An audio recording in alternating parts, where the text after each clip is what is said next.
চাকা চেঞ্জ করার জন্য দেখতেছে আর রিং দেখতেছে। ওদের গাড়িতে আপনার কিন্তু একটা ডেট দেওয়া থাকে, মানে চাকাটা কত সালে তৈরি হয়েছে। যেমন এই যে দেখেন, এটা কিন্তু 2019 সালে তৈরি হয়েছে। আসসালামু আলাইকুম, আজকে আমরা যাচ্ছি আমার তুষার বন্ধুর গাড়ি রিপেয়ার করার জন্য, চাকা চেঞ্জ করার জন্য যাচ্ছি সাভার। এখন আছে হচ্ছে আমরা নবীনগরের কাছাকাছি। ওইটা আমার এক বন্ধু, অলওয়েজ ব্যস্ত মানুষ, ব্যবসায়ী মানুষ, 12টা 1টা পর্যন্ত সে ব্যস্তই থাকে। তো যাই হোক, দেখা হচ্ছে সামনে। আমরা এখন আছি হচ্ছে পাবলিক স্কুলের সামনে। তো এখান থেকে সাভারে যাইতেছি আর কি। তো যাই হোক, এই মাঝে মাঝে ওভারব্রিজ গুলোতে খুব সুন্দর করে আপনার গাছ লাগানো আছে, দেখতে সুন্দরই লাগে।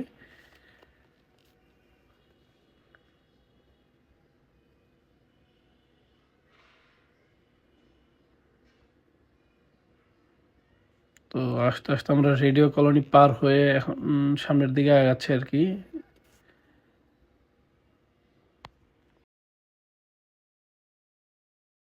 সাভার স্ট্যান্ড পার হয়ে প্রথম যে ইউটার্নটা আছে, এখান থেকে আমরা ইউটার্ন নিলাম। নেওয়ার পরে এই যে সামনে যে হাতের ডাইন সাইডে দেখা যাচ্ছে দোকান, এটাই এই দোকানে আমরা আমাদের চাক্কাটা চেঞ্জ করব। তো যাই হোক, আমার সজীব বন্ধু আর কি চাক্কা দেখতেছে আর রিং দেখতেছে। ওদের গাড়িতে আর কি বড় চাক্কা লাগানো ছিল, এখন ওরা ছোট চাক্কা লাগাবে আর কি। বড় চাক্কাতে নাকি আপনার হচ্ছে গাড়িতে টান ভালো ওঠে না, এই জন্য। আর এই যে চাক্কা দেখাইতেছে, এগুলো সব রিকন্ডিশন চাক্কা আর কি, পুরাতন। আর আপনারা রিকন্ডিশন চাকা কেনার ক্ষেত্রে কয়েকটা জিনিস মাথায় রাখবেন। এই যেরকম প্লেন চাকাগুলো নেবেন না আর কি, যেগুলো অমসৃণ, এইসব চাকাগুলো আপনার নেওয়ার চেষ্টা করবেন, কারণ ওগুলোতে রাস্তার সাথে ফ্রিকশন ভালো হয়।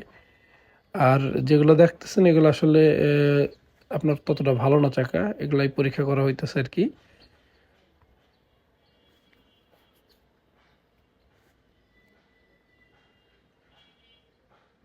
আর প্রতিটা চাকাতে আপনার কিন্তু একটা ডেট দেওয়া থাকে, মানে চাকাটা কত সালে তৈরি হয়েছে। যেমন এই যে দেখেন, এটা কিন্তু 2019 সালে তৈরি হয়েছে।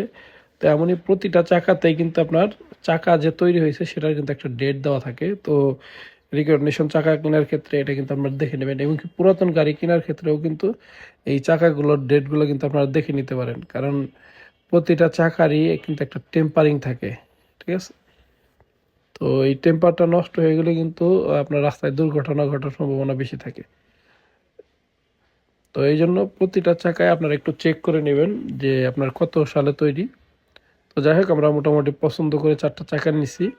আর যেহেতু রিম মানে আগেরটাই রাখা হয়েছে, কারণ ছোট চাকার ক্ষেত্রে অনেক দামের ডিফারেন্স হয়, যার কারণে ওরা ওদের পুরাতন যে রিমস ওইটাই রাখছে, শুধু চাকাগুলো চেঞ্জ করা হইতেছে। তারপরেও আপনার 10,000 টাকা দেওয়া লাগবে আর কি। তো যাই হোক, মোটামুটি কাজ চলতেছে আর কি।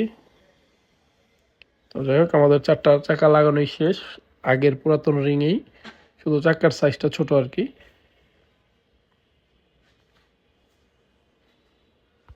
তো চাকা লাগানো শেষ করে আমরা বের হয়ে গেছি। আর গাড়ি রোদে থাকার কারণে ভিতরে প্রচুর গরম, প্রচুর গরম লাগতেছে। যাই হোক, তো আমরা এখন আছি জাহাঙ্গীরনগর।